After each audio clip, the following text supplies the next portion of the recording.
Hello guys, तो finally माता भजिया है बारे या भाटी साहब करे रिया पौन कटे करे भाटी साहब पौन पोथना साने की भाटी साहब फाइनली करे रिया नो आईटी पौन क्योंकि हम भाटी साहब रे गौ तो आइया का गौ तो आइया हम पौनत ने कह दे तो गौ पाकी कटे खाइए का गौ है तो सब कुछ है। गौ गाइए रहा तो जनता बेटा मौज करो पसे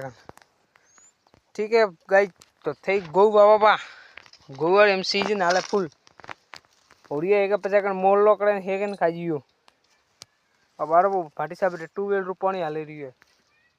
अब बारो पो दिखता पड़े रियो तारो दिखतो ओ बारो पो ओ बाड़ो भाड़ियो है गाइस। तू बस कोशिश कर मंजिल खुद तेरे पास चल के आएगी। तू बस कोशिश कर मंजिल खुद तेरे पास चल कर आएगी। एक मुतना गाइस बात कर रही हो कि मैं थना एक वीडियो बता रही हो तो कि मो राइलो पावड़ियो राइलो भाई तो हमारा वो फाइनली राइलो पाई ही पे